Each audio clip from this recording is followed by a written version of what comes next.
ਜੀ ਜੀ ਮੈਡਮ, ਤੁਸੀਂ ਪੰਜਾਬੀ ਜ਼ੁਬਾਨ ਦੇ ਹਵਾਲੇ ਨਾਲ ਲੋਕ ਲਹਿਰ ਦੀ ਵੀ ਗੱਲ ਕੀਤੀ, ਪੰਜਾਬੀ ਲਿਖਤਾਂ ਉੱਤੇ ਵੀ ਗੱਲ ਹੋਈ।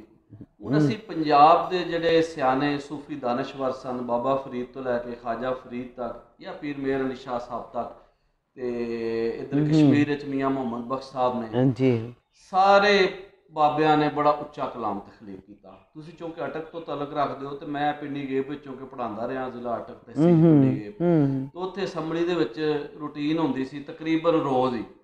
ਇੱਕ ਸਾਡਾ ਦੋਸਤ ਸੀ ਹੈਦਰ, ਉਹ ਅਸੈਂਬਲੀ ਦੇ ਵਿੱਚ ਸਵੇਰੇ ਸਵੇਰੇ ਮੀਆਂ ਮੁਹੰਮਦ ਬਖਸ਼ ਸਾਹਿਬ ਦੀ ਸਹਿਫੁਲ ਮਲੂਕ ਵਿੱਚ ਉਹਨਾਂ ਲੋਹੇ ਲੋਹੇ ਭਰ ਲੈ ਕੁੜੀਏ, ਜੇ ਦੁੱਧ ਭਾਂਡਾ ਭਰਨਾ, ਸ਼ਾਮ ਪਈ ਬਿਨ ਸ਼ਾਮ ਮੁਹੰਮਦ ਕਰ ਜਾਂਦੀ ਤੇ ਬੜਾ ਸੋਹਣਾ ਹੀ ਆਵਾਜ਼ ਦੇ ਨਾਲ ਉਹ ਸੁਣਾਉਂਦਾ ਕਰਦਾ ਸੀ।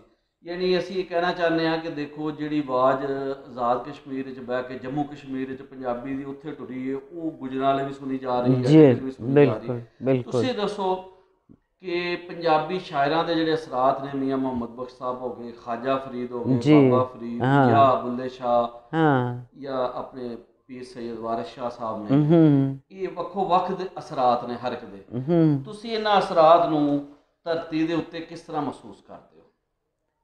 ਮੈਂ ਤੇ ਇਹਨਾਂ ਦੇ ਕਿਸੇ ਦੇ ਵੀ ਦਰਬਾਰ 'ਤੇ ਗਈ ਹਾਂ ਨਾ, ਅਤੇ ਉਹਨੂੰ ਹਰ ਵੇਲੇ ਮੈਂ ਲੋਕਾਈ ਨਾਲ ਭਰਿਆ ਵੇਖਿਆ।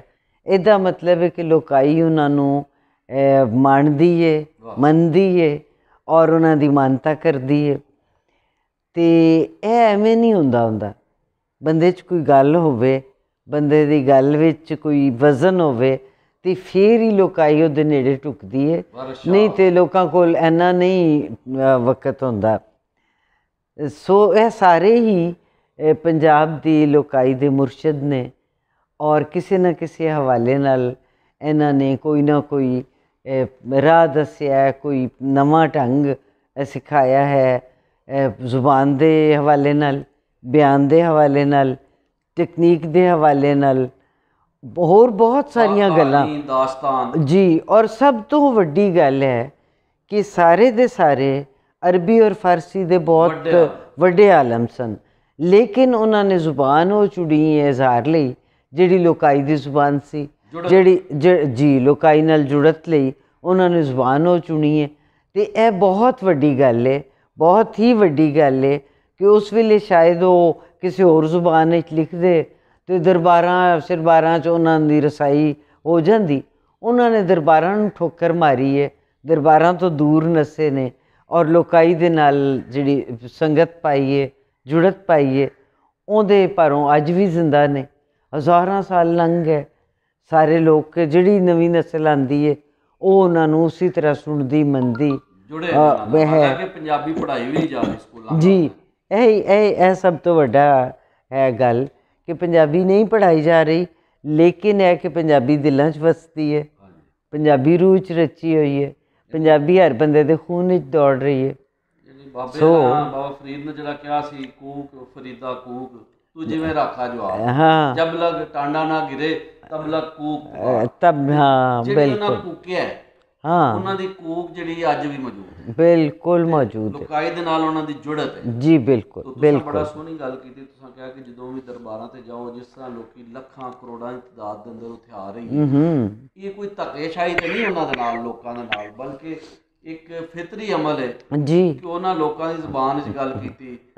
ਅਗਰ ਸੁਲਤਾਨ ਬਾਹੂ ਰਹਿਮਤੁल्लाह ਅਲੈਹ ਹੂ ਦੀ ਆਵਾਜ਼ ਚੁੱਕੀ ਤੇ ਅੱਜ ਗਲੀਆਂ 'ਚ ਹੂ ਹੂ ਦੀ ਆਵਾਜ਼ ਆਉਂਦੀ ਹੈ, ਤੇ ਇਹ ਉਹਨਾਂ ਦੀ ਜੁੜਤ ਹੈ ਲੋਕਾਈ ਦੇ ਨਾਲ। ਸ਼ਾਹ ਹੁਸੈਨ ਲਾਹੌਰੀ ਨੇ ਜਾਂ ਤੈਨੂੰ ਰੱਬ ਨਾ ਭੁੱਲੀ ਦੁਆ ਫਕੀਰਾਂ ਦੀ, ਰੱਬ ਨਾ ਭੁੱਲੀ ਹੋਰ ਸਭ ਕੁਝ ਭੁੱਲੀ, ਰੱਬ ਨਾ ਭੁੱਲਣ ਜਿਹਾ। ਤੇ ਦੇਖੋ ਨਾ ਜੀ, ਉਹਨਾਂ ਨੇ ਤੇ ਲੋਕਾਈ ਦੀ ਗੱਲ ਕੀਤੀ, ਚਰਖੇ ਦੀ ਗੱਲ ਕੀਤੀ, ਕਰਕਤਨ ਵੱਲ ਧਿਆਨ ਕੁੜੇ, ਠੀਕ ਹੈ ਨਾ ਜੀ, ਤੇ ਸਾਰੀਆਂ ਅਲਾਮਤਾਂ ਵੀ ਉਹਨਾਂ ਉਹ ਯੂਜ਼ ਕੀਤੀਆਂ ਜਿਹੜੀਆਂ ਸਾਡੇ ਵਸੇਬ ਦਾ ਹਿੱਸਾ ਨੇ ਜੀ।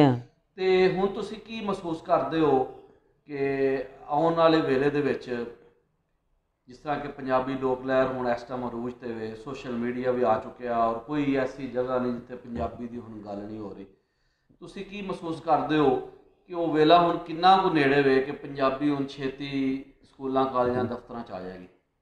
ਜੀ ਮੈਂ ਤਾਂ ਸਮਝਦੀ ਹਾਂ ਕਿ ਇੰਨਾ ਕੁ ਨੇੜੇ ਉਹ ਵੇਲਾ ਕਿ ਮੇਰੀ ਉਮਰ ਦੇ ਬੰਦੇ ਵੀ ਉਹ ਵੇਲਾ ਵੇਖ ਕੇ ਦੁਨੀਆ ਤੋਂ ਟੁਰਨਗੇ, ਸੋ इंशाअल्लाह। ਇਹ ਮੈਨੂੰ ਆਸ ਹੈ, ਉਮੀਦ ਹੈ ਔਰ ਰੱਬ ਦੀ ਜ਼ਾਤ ਤੋਂ ਇੱਕ ਅਰਜ਼ੋਈ ਵੀ ਹੈ ਕਿ ਉਹ ਵੇਲਾ ਸਾਨੂੰ ਵੇਖਣਾ ਨਸੀਬ ਹੋ ਜਾਏ ਜਿਹਦੇ ਲਈ ਤਰਸਦੇ ਰਾਜਾ ਰਸਾਲੂ ਰੋ ਪੈਂਦੇ ਸਨ ਕਿ ਅਸੀਂ ਜੀ ਬਿਲਕੁਲ ਸ਼ਫਕਤ ਤਨਵੀਰ ਮਿਰਜ਼ਾ, ਆਸਿਫ ਖਾਨ ਸਾਹਿਬ, ਹੋਰ ਬਹੁਤ ਸਾਰੇ ਦੋਸਤ, ਉਹ ਨਾਂ ਇਸ ਵੇਲੇ ਸਾਰੇ ਲੈਣ ਲੱਗਾ ਅਤੇ ਤੁਹਾਡਾ ਟਾਈਮ ਜੀ ਰਿਆਜ਼ ਰਾਜੀ, ਤੁਹਾਡਾ ਟਾਈਮ ਹੀ ਮੁੱਕ ਜਾਏਗਾ, ਇੰਨੇ ਕੁ ਨਾਂ ਨੇ। ਅਤੇ ਉਹਨਾਂ ਸਾਰਿਆਂ ਦੀਆਂ ਦੁਆਵਾਂ ਖਾਹਿਸ਼ਾਂ ਜੀ ਹਾਂ ਉਹ ਸਾਡੇ ਤੱਕ ਆਪਣੀਆਂ ਨੇ, ਸਾਨੂੰ ਹੌਸਲਾ ਮਿਲਿਆ। ਸਾਡੇ ਨਾਲ ਹੁਣ ਨਵੀਂ ਪੀੜ੍ਹੀ ਜੁੜੀ ਹੈ, ਨਵੀਂ ਪੀੜ੍ਹੀ ਦੇ ਨੁਮਾਇੰਦੇ ਸਾਡੇ ਨਾਲ ਬੈਠੇ ਨੇ ਔਰ ਬਹੁਤ ਖੁਸ਼ੀ ਹੁੰਦੀ ਹੈ, ਬਹੁਤ ਚੰਗਾ ਲੱਗਦਾ ਹੈ ਕਿ ਮੇਰੇ ਸੱਜੇ ਖੱਬੇ ਇਸ ਵੇਲੇ 2 ਨਸਲਾਂ ਬੈਠੀਆਂ ਨੇ ਅਤੇ ਮੇਰੇ ਲਈ ਇਸ ਤੋਂ ਬਾਅਦ ਹੋਰ ਖੁਸ਼ੀ ਦੀ ਕਿਹੜੀ ਗੱਲ ਹੋ ਸਕਦੀ ਹੈ। ਨਹੀਂ ਜੀ, ਬਹੁਤ ਖੁਸ਼ੀ ਵਾਲੀ ਗੱਲ ਹੈ ਕਿ ਇੱਕ ਤਾਂ ਅਸੀਂ ਤੁਹਾਡੇ ਕੋਲ ਰਹਿਨੁਮਾਈ ਲੈ ਰਹੇ ਹਾਂ ਅਤੇ ਅਸੀਂ ਇਹ ਸਮਝਦੇ ਹਾਂ ਕਿ ਜਿਹੜਾ ਨੂਰ ਹੈ ਕਿਤਾਬਾਂ ਦੀ ਸ਼ਕਲ ਵਿੱਚ ਇਲਮ ਦਾ ਤੁਸੀਂ ਇੱਥੇ ਰੱਖਿਆ ਹੈ, ਇਹ ਅੱਗੇ ਫੈਲ ਰਿਹਾ, ਮੁਸਲਸਲ ਫੈਲ ਰਿਹਾ ਔਰ ਫੈਲਦਾ ਰਹੇਗਾ। ਔਰ ਅਸੀਂ ਪੰਜਾਬੀ ਦੇ ਹਵਾਲੇ ਨਾਲ ਬੜਾ ਪੁਰਉਮੀਦ ਹਾਂ। ਇਨਸ਼ਾਅੱਲਾ ਧਰਤੀ ਪੰਜਾਬ ਦੀ ਜਿਹੜੀ ਹੈ ਇਹ ਮੁਹੱਬਤ ਦੀ ਸਰਜ਼ਮੀਨ ਹੈ। ਜਿਵੇਂ ਕਿ ਮੀਆਂ ਮੁਹੰਮਦ ਬਖਸ਼ ਸਾਹਿਬ ਨੇ ਕਿਹਾ ਸੀ ਕਿ ਜਦੋਂ ਨਫ਼ਰਤ ਦੇ ਖਿਲਾਫ ਲਿਖਦੇ ਨੇ ਤੇ ਉਹ ਦੇਖੋ ਨਾ ਬੜਾ ਸੋਹਣੀ ਉਹ ਗੱਲ ਕਰਦੇ ਨੇ ਕਿ ਦੁਸ਼ਮਨ ਮਰੇ ਤੇ ਖੁਸ਼ੀ ਨਾ ਕਰੀਏ, ਸਜਣਾ ਵੀ ਮਰ ਜਾਣਾ, ਦਿਗਰ ਤੇ ਦਿਨ ਹੋਇਆ ਮੁਹੰਮਦ ਤੇ ਓੜਕ ਨੂੰ ਡੁੱਬ ਜਾਣਾ। ਤੇ ਜਦੋਂ ਡੁੱਬਣਾ ਜੋ ਤਾਂ ਮੀਆਂ ਸਾਹਿਬ ਫਰਮਾਉਂਦੇ ਨੇ ਨਫ਼ਰਤ ਨਾ ਕਰੋ। ਲਿਹਾਜ਼ਾ ਅਸੀਂ ਆਪਣੀ ਧਰਤੀ ਦੇ ਪਾਕਿਸਤਾਨ ਪੰਜਾਬੀ ਅਦਬੀ ਬੋਰਡ ਦੀ ਕੋਸ਼ਿਸ਼ ਹੈ, ਇਹ ਮੁਹੱਬਤਾਂ ਦਾ ਪੈਗਾਮ ਹੈ, ਸੁਣਿਆ ਜੀ। ਤੁਸੀਂ ਉਹਨੇ ਦੱਸੋ ਕਿ ਵੈਸੇ ਤਾਂ ਮੈਂ ਤੁਹਾਡੀਆਂ ਕਿਤਾਬਾਂ ਪੜ੍ਹੀਆਂ ਨੇ ਔਰ ਬਹੁਤ ਸੋਹਣਾ ਕੰਮ ਹੈ ਪਾਕਿਸਤਾਨੀ ਜ਼ਬਾਨਾਂ ਦੇ ਹਵਾਲੇ ਨਾਲ, ਪੰਜਾਬੀ ਦੇ ਹਵਾਲੇ ਨਾਲ। ਜਿਹੜਾ ਕੱਸੀਆਂ ਦਾ ਪਾਣੀ ਨੂੰ ਮੈਂ ਜ਼ਰੂਰ ਡਿਸਕਸ ਕਰਾਂਗਾ, ਮੈਂ ਉੱਤੇ ਗੱਲ ਕਰਨਾ ਚਾਹਾਂਗਾ। ਮੈਂ ਜੋ ਕੈਟੇਗਰੀ 'ਚ ਰਿਹਾ ਹਾਂ ਔਰ ਉਹ ਅਕਸਰ ਪੁੱਛਦੇ ਕਰਦੇ ਹਨ ਵੈਗਨ ਦੇ ਕੋਲ ਜਾਣਾ ਕਰਨਾ, ਉਹਨਾਂ ਕਿਹਾ ਪਿੰਡੀ ਗੇਬ ਜਾਸੋ, ਮੈਂ ਕਿਹਾ ਹਾਂਜੀ ਜਾਸਾਂ। ਸੀਨ ਦੀ ਬੜੀ ਉੱਥੇ ਇਸਤੇਮਾਲ ਜੀ, ਸੀਨ ਜ਼ਿਆਦਾ ਤਕਰੀਬਨ ਤਲਾਗੰਜ ਚਕਵਾਲ ਤੋਂ ਲੈ ਕੇ ਸਾਰਾ ਸੀਨ ਹੀ ਤੇ ਰੋਟੀ ਖਾਸੋ, ਹਾਂਜੀ ਖਾਸਾ। ਤੇ ਉਹ ਗੱਪਸ਼ਪ ਹੁੰਦੀ ਸੀ ਉਹਨਾਂ ਦੇ ਨਾਲ, ਬੜਾ ਅੱਛਾ ਉਹ ਇਲਾਕਾ ਸੀ, ਲੋਕ ਬੜੇ ਮਲਾਪੜੇ ਸਨ, ਤਲਕ ਉਸੇ ਇਲਾਕੇ ਦੇ ਨਾਲ ਹੈ। ਤੇ ਮੈਂ ਦਰਅਸਲ ਤੁਹਾਨੂੰ ਇਹੀ ਪੁੱਛਣਾ ਚਾਹੁੰਦਾ ਕਿ ਤੁਸੀਂ ਆਪਣੇ ਇਲਾਕੇ ਦੇ ਹਵਾਲੇ ਕੱਸੀਆਂ ਦਾ ਪਾਣੀ ਜਿਹੜਾ ਲਿਖਿਆ ਨਾ, ਮੈਂ ਉਹਨੂੰ ਪੜ੍ਹਿਆ, ਬਲਕਿ ਮੈਂ ਉਹਨੂੰ ਬਾਰ ਪੜ੍ਹ ਰਿਹਾ ਔਰ ਪੜ੍ਹਨ ਦੇ ਉੱਤੇ ਜ਼ੌਕ ਖਤਮ ਨਹੀਂ ਹੋ ਰਿਹਾ। ਤੁਹਾਡੇ ਅੰਦਰ ਇਹ ਜਿਹੜਾ ਖਿਆਲ ਆਇਆ ਕਿ ਮੈਂ ਹੱਡ ਬੀਤੀ ਲਿਖਾਂ ਔਰ ਖੁਸੂਸਨ ਤੁਹਾਂ ਅਟਕ ਦੇ ਇਲਾਕੇ ਨੂੰ ਮੌਜੂ ਸੁਖਨ ਬਣਾਇਆ ਔਰ ਜ਼ਾਹਿਰ ਤੁਹਾਡੀ ਜਾਤੀ ਉੱਥੇ ਲੱਗੀ, ਤੇ ਇਹ ਕਿਸ ਤਰ੍ਹਾਂ ਤੁਸੀਂ ਇਸ ਹੱਡ ਬੀਤੀ ਲਿਖਣ ਦੇ ਵੱਲ ਆਏ? ਜੀ ਇਹ ਮੈਂ ਜਮੀਲ ਪਾਲ ਦੀ ਹਮੇਸ਼ਾ ਸ਼ੁਕਰੀਆ ਅਦਾ ਕਰਨੀ ਆ ਕਿ ਉਹਨੇ ਇੱਕ ਤਰ੍ਹਾਂ ਕਿਤਾਬ ਮੇਰੇ ਕੋਲ ਲਿਖਵਾਈ ਹੈ। ਉਹਨੂੰ ਖਿਆਲ ਆਇਆ ਕਿ ਇੱਥੇ ਸਾਡੇ ਹੱਡ ਬੀਤੀਆਂ ਜਿਹੜੀਆਂ ਨੇ ਬਹੁਤ ਥੋੜ੍ਹੀਆਂ ਨੇ, ਬਲਕਿ ਸਮਝੋ ਕਿ 1.5 ਬੀਤੀ ਉਸ ਵੇਲੇ ਮਿਲਦੀ ਸੀ, ਸ਼ੇਰੀ ਕੰਮ ਜ਼ਿਆਦਾ ਹੈ। ਅਤੇ ਮੇਰੇ ਪਿੱਛੇ ਪੈ ਗਿਆ, ਕਹਿੰਦਾ ਕਿ ਤੁਸੀਂ ਲਿਖੋ। ਮੈਂ ਅਕਸਰ ਉਹ ਹੁੰਦਾ ਸੀ ਕੋਈ ਗੱਲਬਾਤ ਟੁਰੀਏ, ਕੋਈ ਕਿੱਸਾ ਸੁਣਾ ਕੋਈ ਗੱਲ ਕਰਤੀ ਕਿ ਲਿਖੋ। ਮੈਂ ਕਿਹਾ ਜਮੀਲ ਪਾਲ, ਮੈਂ ਉਸ ਵੇਲੇ ਤਾਂ ਆਪਣੇ ਹਵਾਲੇ ਨਾਲ ਵੇਖਿਆ ਨਾ, ਮੈਂ ਕਿਹਾ ਮੈਂ ਰੇਤ ਦਿਆਂ ਕਰੋੜਾਂ ਜ਼ਰਿਆਂ ਵਿੱਚੋਂ ਇੱਕ ਜ਼ਰਾ, ਮੇਰੀ ਕੀ ਹੈਸੀਅਤ ਹੈ, ਮੇਰੀ ਕੀ ਹਸਤੀ ਹੈ, ਅਤੇ ਲੋਕਾਂ ਨੂੰ ਕੀ ਲੱਗੇ ਕਿ ਮੈਂ ਹੈ ਵਾਂ ਜਾਂ ਨਹੀਂ। ਉਹ ਫਿਰ ਕਿਵੇਂ ਨਹੀਂ ਇਹ ਗੱਲ ਕੋਈ ਨਹੀਂ, ਤੁਸੀਂ ਲਿਖੋ। ਫਿਰ ਮੈਂ ਸੋਚਿਆ, ਮੈਂ ਕਿਹਾ ਜਿਹੜਾ ਮੇਰਾ ਇਲਾਕਾ ਹੈ, ਜਿਹੜੀਆਂ ਮੇਰੀਆਂ ਕੱਸੀਆਂ ਨੇ, ਜਿਹੜੇ ਮੇਰੇ ਦਰਿਆ ਨੇ, ਮੇਰੇ ਪਹਾੜ ਨੇ, ਮੇਰੇ ਫੁੱਲ ਬੂਟੇ ਨੇ, ਉਹ ਸਾਰੇ ਜਿਹੜੇ ਨੇ ਉਹ ਹਰ ਬੰਦੇ ਨੇ ਤਾਂ ਨਹੀਂ ਵੇਖੇ। ਔਰ ਫਿਰ ਉਸ ਇਲਾਕੇ ਦੇ ਜਿਹੜੇ ਰੀਤ ਰਿਵਾਜ ਨੇ, ਉਹਨਾਂ ਨੇ ਜੋ ਮੈਨੂੰ ਕੁਝ ਦਿੱਤਾ, ਜਿਹੜੀਆਂ ਵੀ ਚੰਗਿਆਈਆਂ ਅਗਰ ਕੋਈ ਸਮਝਦਾ ਕਿ ਮੇਰੇ 'ਚ ਹਨ ਅਤੇ ਮੇਰੇ ਉਸ ਆਪਣੇ ਇਲਾਕੇ ਦੀ ਉਸ ਮਿੱਟੀ ਦਾ ਅਸਰ ਹੈ। ਮੈਂ ਕਿ ਮੈਨੂੰ ਚਾਹੀਦਾ ਹੈ ਕਿ ਮੈਂ ਇਲਾਕੇ ਦੇ ਹਵਾਲੇ ਨਾਲ ਗੱਲ ਕਰਾਂ ਕਿ ਉਸ ਇਲਾਕੇ ਦੀ ਸਕਾਫਤ ਕੀ ਸੀ, ਅੱਜ ਕੀ ਹੈ, ਉਹ ਤਾਂ ਮੇਰੇ ਨਾਲ ਟੁਰੇਗੀ। ਸੋ ਉਸ ਹਵਾਲੇ ਨਾਲ ਉਹਨੂੰ ਮੈਂ ਸਿਰਫ ਇਹ ਕਹਿ ਸਕਦੇ ਹੋ ਕਿ ਮਤਲਬ ਮੇਰੀਆਂ ਅੱਖਾਂ ਨੇ ਵੇਖਿਆ ਕੁਛ, ਮੈਂ ਜਿਹੜਾ ਆਪਣੀ ਅੱਖਾਂ ਨਾਲ ਵੇਖਿਆ ਨਹੀਂ, ਆਪਣੀ ਵਾਲਦਾ ਦੇ ਮੁਸ਼ਾਹਿਦਾ ਉਹ ਬਿਆਨ ਕੀਤਾ ਹੈ, ਅੱਬਾ ਜੀ ਦੇ ਹਵਾਲੇ ਨਾਲ ਗੱਲ ਕੀਤੀ ਹੈ ਕਿਉਂਕਿ ਟੱਬਰ ਦੇ ਵੱਲ ਜੀ ਆਪਣੇ ਟੱਬਰ ਦੇ ਹਵਾਲੇ ਨਾਲ, ਹੋਰ ਜਿਹੜੇ ਰਿਸ਼ਤੇਦਾਰ ਨੇ ਸਾਰੇ, ਦਾਦੀ ਜਾਂ ਫੁੱਫੀਆਂ, ਸਾਰੇ ਉਹਨਾਂ ਦੇ ਹਵਾਲੇ ਨਾਲ ਗੱਲ ਕੀਤੀ ਹੈ। ਕਿਉਂਕਿ ਉਸੇ ਤਰ੍ਹਾਂ ਉਸਰਦਾ ਨਾ ਵਸੇਬ, ਇਹ ਸਾਰੀਆਂ ਬੁਣਤਾਂ ਪੂਰੀਆਂ ਹੋਣ ਤੇ ਫਿਰ ਹੀ ਇੱਕ ਵਸੇਬ ਵਸਦਾ। ਤੇ ਮੈਂ ਵਸੇਬ ਦੀ ਗੱਲ ਕੀਤੀ ਹੈ, ਬਹੁਤ ਵਧੀਆ। ਉਸ ਵਸੇਬ ਦੇ ਇੱਕ ਵਿੱਚ ਮੇਰੀ ਵੀ ਜ਼ਾਤ ਹੈ। ਕੱਸੀਆਂ ਦੇ ਪਾਣੀ ਦਾ ਜਿਹੜਾ ਉਨਵਾਨ ਹੈ ਨਾ, ਇਹ ਜਿਹੜਾ ਸਰਨਾਮ ਹੈ, ਇਸ ਸਰਨਾਮ ਨੂੰ ਤੁਸੀਂ ਆਪਣੀ ਜ਼ੁਬਾਨ ਦੇ ਨਾਲ ਖੁਦ ਲੋਕਾਈ ਲਈ ਬਿਆਨ ਕਰੋ ਕਿ ਇਹ ਸਰਨਾਮਾ ਤੁਸੀਂ ਕਿਉਂ ਰੱਖਿਆ, ਕੱਸੀਆਂ ਦਾ ਪਾਣੀ। ਜੀ ਮੈਂ ਸੋਚ ਰਹੀ ਸਾਂ, ਸੋਚਦੀ ਰਹੀ ਤੇ ਕਿ ਨਾਂ ਕੀ ਰੱਖਾਂ। ਇੱਕਦਮ ਮੈਨੂੰ ਖਿਆਲ ਆਇਆ ਕਿ ਮੇਰਾ ਮਿਡਲ ਕਲਾਸ ਨਾਲ ਤਾਲੁਕ ਹੈ, ਔਰ ਇੱਕ ਮਿਡਲ ਕਲਾਸ ਦਾ ਬੰਦਾ ਜਿਹੜਾ ਹੈ ਨਾ, ਉਹਦੀ ਹਯਾਤੀ ਕੱਸੀ ਦੇ ਪਾਣੀ ਵਰਗੀ ਹੁੰਦੀ ਹੈ। ਕੱਸੀ ਸਾਡੇ ਇਲਾਕੇ 'ਚ ਕਹਿੰਦੇ ਨੇ ਜਿਹੜਾ ਕੁਦਰਤੀ ਚੂਹਾ ਹੁੰਦਾ ਹੈ ਨਾ, ਉਹ ਚੂਹਾ ਕਤਰਾ ਕਤਰਾ ਕਤਰਾ ਕਤਰਾ ਪਾਣੀ ਜ਼ਮੀਨ 'ਚੋਂ ਸਿਮਦਾ, ਫਿਰ ਉਹ ਨਿੱਕੀ ਜਿਹੀ ਧਾਰ ਬਣਾ ਕੇ ਟੁਰ ਪੈਂਦਾ। ਇੰਝ ਹੀ ਮਿਡਲ ਕਲਾਸ ਬੰਦਾ ਜਿਹੜਾ, ਉਹਦੀ ਵੀ ਹਯਾਤੀ ਜਿਹੜੀ ਹੈ ਉਹ ਇਸ ਤਰ੍ਹਾਂ ਨਹੀਂ ਹੁੰਦੀ ਕਿ ਉਹ ਬਹੁਤ ਕੋਈ ਜੰਗੋ ਜਦਲ ਜਾਂ ਉਸ ਤਰ੍ਹਾਂ ਕਰੇ। ਉਹ ਆਪਣੀ ਹਯਾਤੀ ਸਿੱਧੀ ਪੱਧਰੀ ਕਰਕੇ ਟੁਰ ਪੈਂਦਾ ਅੱਲਾ ਦੇ ਆਸਰੇ 'ਤੇ। ਮੈਂ ਕਿਹਾ ਮੇਰੇ ਔਰ ਮੇਰੇ ਵਰਗੇ ਹੋਰ ਬਹੁਤ ਸਾਰੇ ਮਿਡਲ ਕਲਾਸੀਆਂ ਦੀ ਹਯਾਤੀ ਜਿਹੜੀ ਹੈ ਨਾ, ਉਹਦੀ ਨੁਮਾਇੰਦਗੀ ਇਹ ਕਿਤਾਬ ਚੂँਕਿ ਕਰ ਰਹੀ ਹੈ। ਅਤੇ ਇਸ ਵਾਸਤੇ ਇਹਦਾ ਨਾਂ ਕੱਸੀਆਂ ਦਾ ਪਾਣੀ ਹੋਣਾ ਚਾਹੀਦਾ ਕਿ ਕੱਸੀਆਂ ਦਾ ਪਾਣੀ ਕਿਵੇਂ ਟੁਰਦਾ, ਕਿਵੇਂ ਉਹ ਆਪਣੇ ਕਿਨਾਰਿਆਂ ਨੂੰ ਹਰਿਆਲੀ ਤਾਂ ਦਿੰਦਾ, ਹਰਿਆਲਿਆਂ ਨੂੰ ਕੰਧਿਆਂ ਨੂੰ ਕੱਟਦਾ ਨਹੀਂ, ਕਿਨਾਰਿਆਂ ਨੂੰ ਕੱਟ ਕੇ ਨਹੀਂ ਲੰਘਦਾ, ਚੁੱਪ ਕਰਕੇ ਟੁਰੀ ਜਾਂਦਾ। ਅੱਗੇ ਕੋਈ ਵਟਾ ਆ ਗਿਆ ਤੇ ਰਾਹ ਬਦਲ ਲਿੱਤਾ। ਸੋ ਇਸ ਵਾਸਤੇ ਮੈਂ ਨਾਂ ਰੱਖਿਆ ਹੈ। ਬਹੁਤ ਵਧੀਆ ਜੀ। ਪੰਜਾਬ ਦਾ ਵਸੇਬ, ਪੰਜਾਬੀ ਵਸੇਬ ਅਟਕ ਦਾ ਜ਼ਿਕਰ ਤੁਸੀਂ ਆਪਣੀ ਕਿਤਾਬ ਰਾਹੀਂ ਕੱਸੀਆਂ ਦੇ ਪਾਣੀ ਜ਼ਿਕਰ ਕੀਤਾ, ਔਰ ਇਹ ਸਿਰਫ ਤੁਸੀਂ ਕਿਉਂ ਕੀਤਾ, ਕਿਉਂਕਿ ਜਿਸ ਤਰ੍ਹਾਂ ਤੁਸੀਂ ਬਿਆਨ ਕੀਤਾ, ਔਰ ਇਹਦੇ ਪਿੱਛੇ ਇੱਕ ਪੂਰੀ ਤਾਰੀਖ ਹੈ।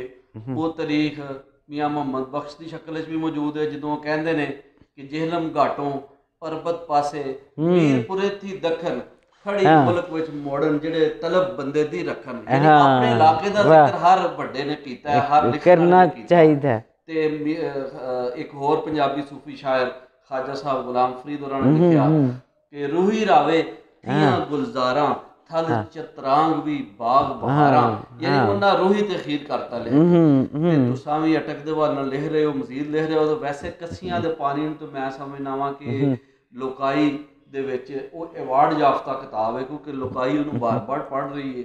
ਔਰ ਉਹਦਾ ਜਿਹੜਾ ਤੁਸੀਂ ਹੁਸਨ ਹੈ ਕਿਤਾਬ ਦਾ, ਜਿਹੜਾ ਤੁਹਾਡਾ ਮੁਸ਼ਾਹਦਾ ਹੈ, ਪਹਿਲੀ ਗੱਲ ਹੈ ਮੁਸ਼ਾਹਦਾ, ਦੂਸਰਾ ਸੁਣ ਕੇ ਯਾਦ ਕਰਨਾ, ਤੀਸਰਾ ਫਿਰ ਉਸ ਨੂੰ ਲਿਖਤ ਦੀ ਸ਼ਕਲ ਵਿੱਚ ਬਿਹਤਰੀਨ ਲਫ਼ਜ਼ਾਂ ਦੇ ਨਾਲ ਬਿਆਨ ਕਰਨਾ। ਇਹ ਤਿੰਨਾਂ ਚੀਜ਼ਾਂ ਨੂੰ ਤੁਸੀਂ ਉਹਦੇ ਵਿੱਚ ਪਰੋ ਦਿੱਤਾ ਹੈ।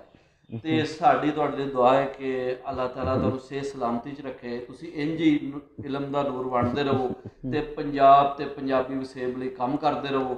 ਹੁਣ ਅਖੀਰ ਵਿੱਚ ਮੈਂ ਚਾਹਾਂਗਾ ਤੁਸੀਂ ਕੋਈ ਸੁਨੇਹਾ ਦੇਣਾ ਚਾਹੋ। ਕੂਕ ਪਾਕਿਸਤਾਨ ਕੂਕ ਤੁਹਾਡਾ ਸ਼ੁਕਰਗੁਜ਼ਾਰ ਵੀ ਹੈ ਜੀ। ਮੇਰਾ ਸੁਨੇਹਾ ਕੀ, ਬਸ ਇੱਕ ਗੱਲ ਹੈ ਕਿ ਆਪਣੀ ਹਯਾਤੀ ਨੂੰ ਆਪਣੀ ਧਰਤੀ ਦੇ ਨਾਲ ਜੋੜ ਕੇ ਰੱਖਣਾ ਚਾਹੀਦਾ ਸਾਰਿਆਂ ਨੂੰ, ਤਾਂ ਜੇ ਉਹ ਕਦੀ ਵੀ ਇਹ ਨਾ ਭੁੱਲਣ ਕਿ ਪੈਰ ਉਹਨਾਂ ਦੇ ਜਿਹੜੇ ਨਾ ਹਮੇਸ਼ਾ ਜ਼ਮੀਨ 'ਤੇ ਹੋਣ।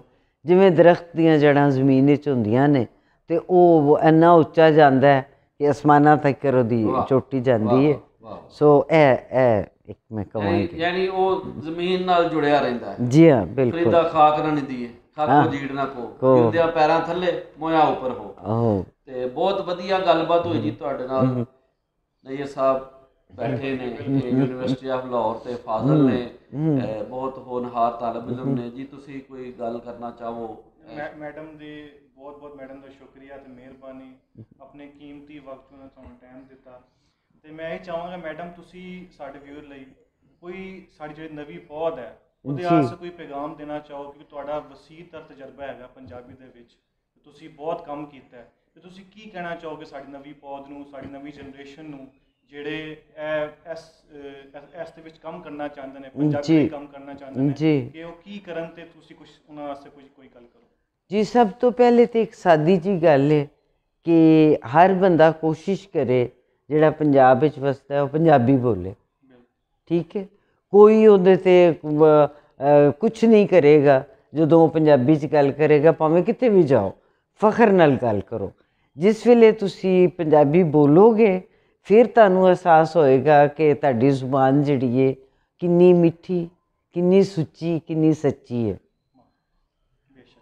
ਬਹੁਤ ਵਧੀਆ ਜੀ। ਅਸੀਂ ਇੱਕ ਵਾਰੀ ਫਿਰ ਕੂਕ ਪਾਕਿਸਤਾਨ ਕੂਕ ਵੱਲੋਂ ਮੈਡਮ ਪਰਵੀਨ ਮਲਕ, ਸੈਕਟਰੀ ਪਾਕਿਸਤਾਨ ਪੰਜਾਬੀ ਅਦਬੀ ਬੋਰਡ ਦੇ ਬਹੁਤ ਸ਼ੁਕਰਗੁਜ਼ਾਰ ਹਾਂ ਕਿ ਬਹੁਤ ਸਾਨੂੰ ਉਹਨਾਂ ਕੀਮਤੀ ਟਾਈਮ ਦਿੱਤਾ। ਤੇ ਇਹ ਸਫ਼ਰ ਫਿਰ ਵੀ ਹੋਵੇਗਾ, ਹੋਰ ਵੀ ਗੱਲਾਂ ਹੁੰਦੀਆਂ ਰਹਿਣਗੀਆਂ। ਤੇ ਅੱਜ ਲਈ ਬਹੁਤ ਸ਼ੁਕਰੀਆ ਜੀ। ਮਿਹਰਬਾਨੀ, ਬਹੁਤ ਸ਼ੁਕਰੀਆ।